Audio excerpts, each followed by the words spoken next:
जो एक victim card है और डिवीजन की बात की, हमारी जो आदिवासी समाज है इसको डिवाइड करने की कोशिश हो रही, तो इसमें वो जो एक सेंटिमेंटल कार्ड है, जो झारखंड के जो चुनाव प्रभारी हैं साथ में शिवराज सिंह चौहान के साथ में जो असम के चीफ मिनिस्टर हेमंत बिस्वा शर्मा, वो इस मुद्दे को बहुत ज्यादा उठाते रहे, बांग्लादेश इलीगल इमिग्रेंट्स का। नमस्कार, पोलपंच में आपका फिर से स्वागत है। मैं आपके साथ हूं नरेश कोश्यारी।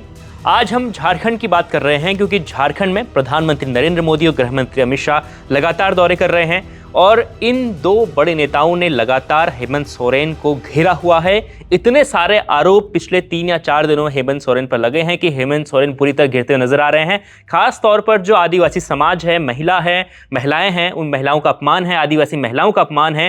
ये 3-4 चीजें ऐसी हैं जहां पर हेमंत सोरेन लगातार घिरते हुए नजर आ रहे हैं। अब इससे हेमंत सोरेन बाहर कैसे निकलेंगे, और हेमंत सोरेन की पार्टी के कई खास लोग जो हैं वो बीजेपी के संपर्क में है या बीजेपी में शामिल हो चुके हैं, उससे जेजेएम को क्या नुकसान होगा, ये हम बात करेंगे। और मेरे साथ बात करने के लिए अरुण चौबे सर है रोजाना की तरह।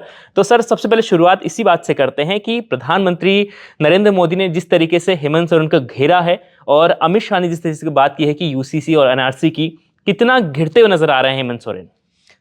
देखिए नरेश, झारखंड का चुनाव जो है इस समय बहुत इंटरेस्टिंग फेज में आ गया है। आज प्रधानमंत्री की रैली थी, प्रधानमंत्री ने 3 मुद्दों को उठाया। एक तो परिवारवाद, दूसरा जो है करप्शन, और तीसरा जो है इन्फिल्ट्रेशन।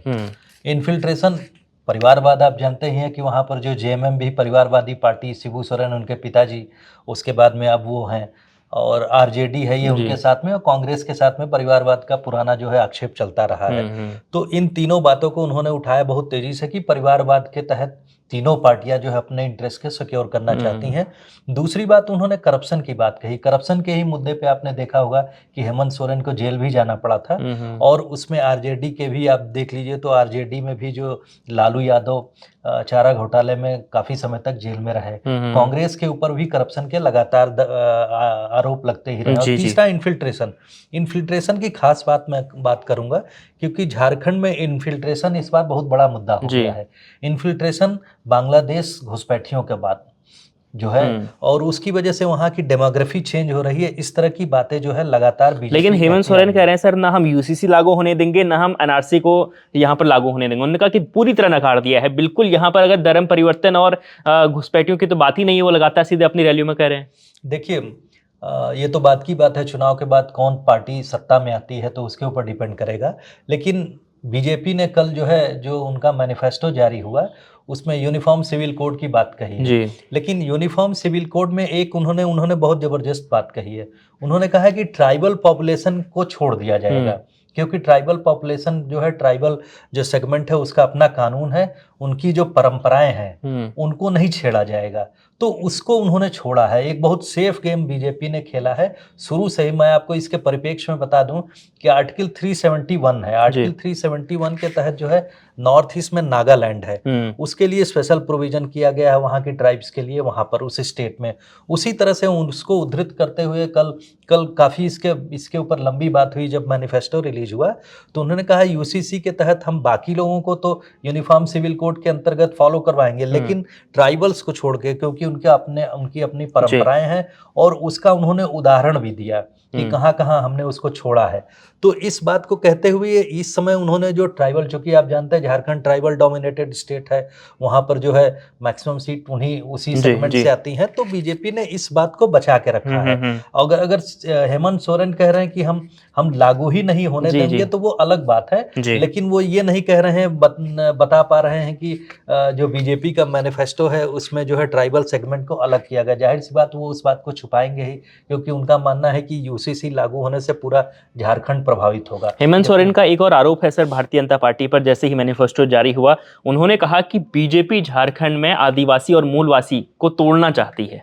देखिए, आदिवासी और मूलवासी भी वहाँ के जो लोग हैं, आप यूँ कहें तो उसके लिए जो जो सरना रिलीजन की बात है उसको मूल निवासी कहते हैं। वहाँ जो लोग सरना वो फॉलो करते हैं या जो वहाँ के मूल निवासी लोग जी, हैं, जी, जी। उनकी अपनी डिमांड है। तो उसको मूल निवासियों को छेड़ने की बात में उनका मानना है कि जो यहाँ बहुत लोग, कुछ लोग, बहुत मुस्लिम पॉपुलेशन भी बहुत शुरू से चली आ रही है, तो उसको उन्होंने समग्र को मूल निवासी में शामिल कर लिया। वो एक बात हो सकती है। लेकिन जो इन्फिल्ट्रेशन की वजह से जो डेमोग्राफी बदल रही, बीजेपी का जो पूरा का पूरा इस बार का जो चुनाव का वो जो एम्फेसिस है, जो जो जो उन लोगों ने एक दबाव बनाया है, वो इन्फिल्ट्रेशन के अराउंड बनाया है। क्योंकि वो लगातार संथाल परगना में जो डेमोग्राफिक चेंज की बात कर रहे हैं, वो आपने इसके पहले भी हम लोगों ने इस पे बात की है कि जो वहाँ के जो गोड्डा के एमपी जी, हैं जी, जी। निशिकांत दुबे ने इस बात को जो है पार्लियामेंट में भी कहा है, और पार्लियामेंट में कई बार उठाया कि साहब 40-44% से हमारी जो है वहाँ संथाल परगना की पॉपुलेशन जो है 28% आ गई, कैसे आ गई।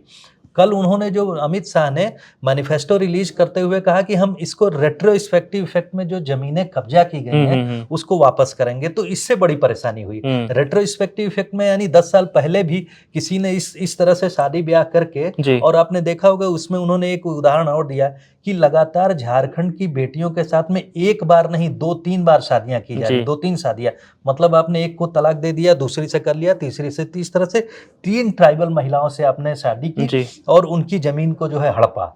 तो इस तरह की जितनी भी जमीनें हैं उसको रेट्रोस्पेक्टिव इफेक्ट से यानी पीछे के प्रभाव से जो हम इसको वापस करेंगे, तो जाहिर सी बात है ये बात कहना जो है वहाँ की राजनीति में खलबली मचा सकती है, और बीजेपी का ये कदम जो है कारगर भी हो सकता है। लेकिन उसके उलट अगर हम झारखंड में जो जेएमएम चीफ जो शिबू सोरेन की हेमंत सोरेन की बात करें, तो हेमंत सोरेन का जो है पूरा का पूरा जो एक विक्टिम कार्ड है और डिवीजन की बात की, हमारी जो आदिवासी समाज है इसको डिवाइड करने की कोशिश हो रही, तो इसमें वो जो एक सेंटिमेंटल कार्ड है कि जो बीजेपी धन बल के जरिए जो है हम लोगों को डिवाइड करना चाहती है, और अपने जो सेंटर का जो उनका पावर है उसका मिसयूज करके हम लोग को प्रताड़ित करना। बिल्कुल सर, एक बात और यहाँ पर हेमंत सोरेन ने कही कि बीजेपी लगातार क्लेम कर रही है कि हमने नक्सलवाद पूरी तरह मिटा दिया है झारखंड से।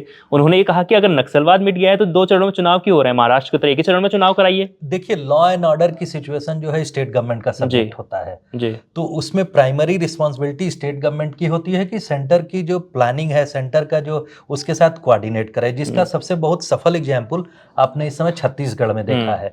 छत्तीसगढ़ में जो अभी वर्तमान सरकार बीजेपी की आई है, तो वो स्टेट गवर्नमेंट जो है सेंट्रल गवर्नमेंट के साथ कोऑर्डिनेट करके लगातार एक कैंपेन अभियान उन्होंने चलाया, और इस समय बहुत सारे जो है वहाँ के जो अल्ट्रा लेफ्ट विंग जो एक्टिविस्ट है, जिनको हम लोग नक्सलाइट्स कहते हैं, उनका एलिमिनेशन हो रहा है, लगातार हो रहा है। बीजेपी ने अपने मैनिफेस्टो में ये भी बात कही कि 2026 तक, अगर मैं सही हूं, तो वो बात कह रहे हैं कि वो 1-2 साल में पूरा का पूरा जो है नक्सलिज्म ही एलिमिनेट कर देंगे। उन्होंने ये भी आरोप लगाया कि वर्तमान राज्य सरकार जो है एक तरह से उसको सपोर्ट कर रही है। आपको पता है कि नक्सल जो एरिया है झारखंड में, कुछ रीजन अभी भी नक्सल्स का जो आतंक वहाँ पर फैला हुआ है, अभी भी वो लोग जो ग्रामीण है, जो ट्राइबल्स हैं, उनको अपनी तरफ खींचने की कोशिश करते हैं। उनका काडर है एक जबरदस्त, और जिसकी जरिए इनोसेंट ट्राइबल जो पॉपुलेशन है उसका शिकार होती है, तो उसको रोकने की जरूरत है। ये कहना कि साहब आप इतना क्यों नहीं कंट्रोल कर पाए,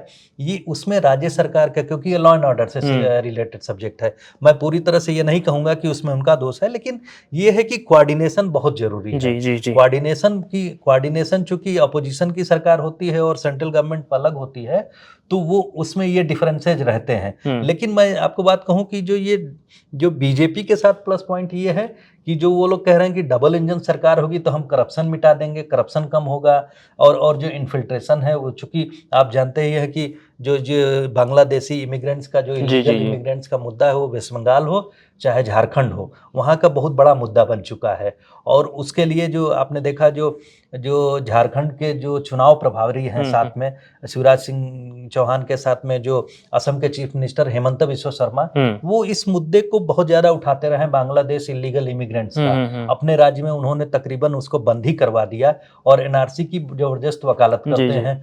तो ये सब जो चीजें एक साथ में है, और इसकी बम्बार्डिंग हो रही इन सब मुद्दों की। आपको मैं एक बहुत इंटरेस्टिंग बात बताऊं कि जेएमएम के साथ एक सेटबैक हुआ इसी संथाल परगना के मुद्दे को लेकर, चूंकि आपने सुना होगा कि झारखंड में 2 मूवमेंट बहुत बड़े हुए हैं। एक स्वतंत्रता के पहले हुआ है सिद्धू कान्हू रिवोल्ट जी, सिद्धू कान्हू रिवोल्ट यानी संथाल रिवोल्ट उसको कहते हैं संथाल रिवोल्ट कहते हैं। तो उसमें संथाल रिवोल्ट जो है वो हुआ था 1855 के आसपास। उसमें सिद्धू कान्हू 2 भाई थे, वो लोग मुर्मू, सिद्धू कान्हू मुर्मू कहते हैं। तो उनके वंशज जो है, जो कि उनका नाम जो है मंडल मुर्मू जो है जेएमएम के जो चीफ मिनिस्टीरियल कैंडिडेट हैं, हेमंत सोरेन के प्रपोजर थे चुनाव में, और उन्होंने जो है बीजेपी संडे को ज्वाइन कर ली।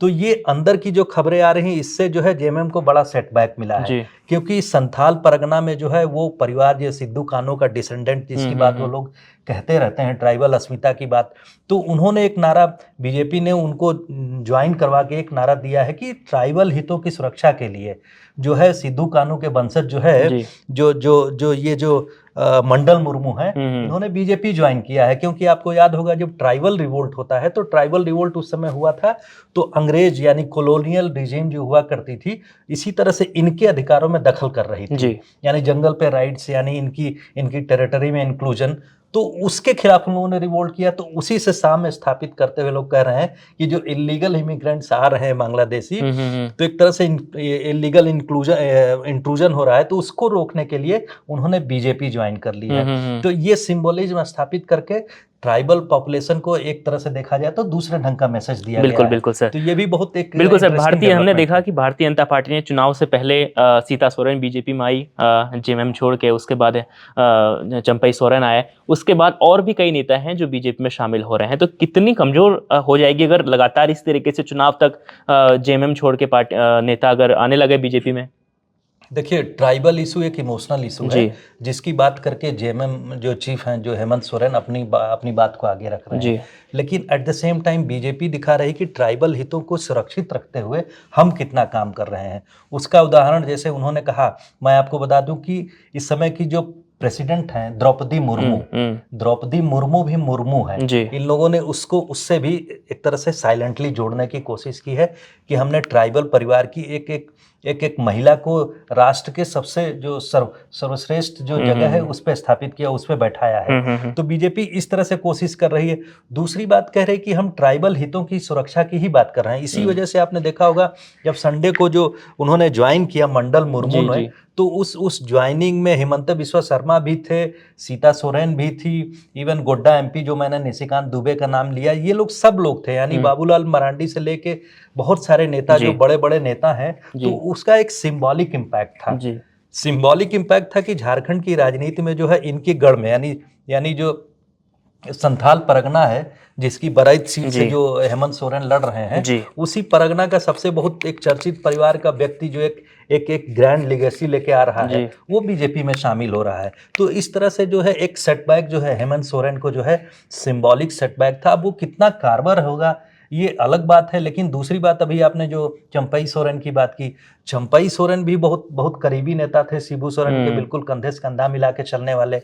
उनका आना भी कितना सेटबैक होगा जेएमएम के लिए, ये तो चुनाव के बाद पता चलेगा। लेकिन ये जरूर बात है कि उनके आने से वो जिस एरिया में वो मजबूत हुआ करते थे, उनके साथ में उनका अपना वोट बैंक अगर वो ट्रांसफर करवा पाते हैं बीजेपी का, प्लस ये सब मिलके अगर होता है, तो जाहिर सी बात है वो भी वोट बैंक खिसकेगा बीजेपी यानी जो है एनडीए की तरफ। तो ये बहुत सारे कारण है जो कि हो सकते हैं प्रभावी हो जाए। लेकिन चूंकि कॉम्प्लेक्स इतना चुनाव है, 2 फेज में चुनाव हो रहा है, कांग्रेस की अलग रणनीति है, कांग्रेस के साथ जेएमएम जो है मिलके, जिस तरह से आरजेडी सब लोग मिलके लड़ रहे हैं, प्लस कुछ जगहों पे जो सीपीआईएम लेफ्ट फ्रंट है वो प्रभावी है। तो ये जो कॉम्बिनेशन है, ऐसा नहीं है कि एक तरफा चुनाव नहीं दिख रहा है, एक तरफा भी चुनाव फिलहाल नहीं दिख रहा है। बिल्कुल। तो देखिए, झारखंड का जो चुनाव है वो एक तरफा नहीं दिख रहा है, जिस तरीके से हम बातचीत कर रहे हैं।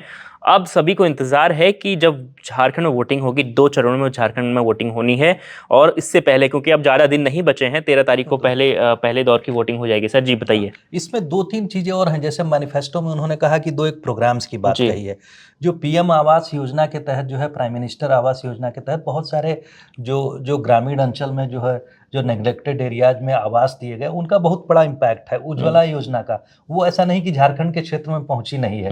प्लस 2-3 योजनाएं हैं। जैसे आपने देखा होगा कि ट्राइबल सोसाइटी जो इजैलिटेरियन यानी समान अधिकारों के साथ में वहाँ पर जो है मेल फीमेल दोनों तकरीबन बराबर के स्तर पे होते हैं, क्योंकि महिलाएं भी उतना ही काम करती हैं। तो उसमें पिछली सरकार ने, बीजेपी लेड जो गवर्नमेंट थी, उन्होंने एक योजना लागू की थी कि महिला के नाम पर अगर 50 लाख तक की रजिस्ट्री होती है जमीन की या किसी प्रॉपर्टी की, तो उस पे जो है एक तरह से 1 रुपए का स्टैंप लगेगा।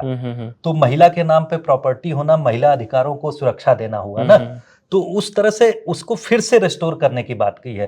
प्लस उन्होंने कहा कि पीजी टू यूजी यानी PG to UG to PG यानी छोटे क्लास से लेके बड़े क्लास पीजी तक, पोस्ट ग्रेजुएशन तक महिलाओं को जो है एक तरह से उन्होंने जो है फ्री एजुकेशन की बात कही इस मैनिफेस्टो में। तीसरी बात उन्होंने कही है कि जो जो जो जो युवा जो पढ़ के आगे बढ़ रहे हैं उनके लिए 2000 का 2 साल का स्टाइपेंड देने की बात कही। तो कुछ लोक लुभावनी जो योजनाएं हैं उन्होंने उसमें प्रचारित की है अपनी मैनिफेस्टो के जरिए। उसका कितना इम्पैक्ट होगा, क्योंकि आपने देखा होगा कि हेमंत सोरेन की सरकार जो है पहले से ही 6 महीना से पहले से ही यानी चुनाव के, उन्होंने जो इस तरह के जो फ्रीबीज के प्रोग्राम जो है लागू कर दिए हैं। जैसे उसमें कि मैया एक बंधन योजना है कि जो महिला से रिलेटेड है, जिसमें 2500 रुपया पर मंथ देने की स्कीम है, वो ऑलरेडी लागू हो चुकी है। बीजेपी ने भी उसी के तर्ज पे एक स्कीम लागू करने की घोषणा की है। तो ये सब जो प्रोग्राम्स लागू हो रहे हैं, ये जनता के बीच में कितना लोक लुभावने होंगे, किसके फेवर में जाएंगे, ये देखना बहुत इंटरेस्टिंग होगा। बिल्कुल। तो देखिए, झारखंड की जो जंग है वो आसान नहीं है। झारखंड में लगातार चुनाव प्रचार बहुत तेज हो चुका है। 13 तारीख को पहले चरण की वोटिंग होगी, उसके बाद दूसरा चरण जो है वो 20 नवंबर को होगा। फिर जब नतीजे आएंगे तो तब आपको लगेगा कि झारखंड की जो जंग है वो कितनी करीब जा रही है। फिलहाल अगर आप झारखंड के वोटर हैं, आप झारखंड की राजनीति पर अगर रुचि रखते हैं, तो बताएं कि झारखंड में कौन सी पार्टी इस वक्त आपको ज़्यादा भारी नजर आ रही है, कौन सी पार्टी आपको आगे नजर आ रही है। कमेंट कर जरूर बताएं कमेंट बॉक्स में, और देखते रहें लगातार पोल पंच, और लगातार बने रहें इंडिया.com के साथ। बहुत बहुत शुक्रिया आपका। धन्यवाद।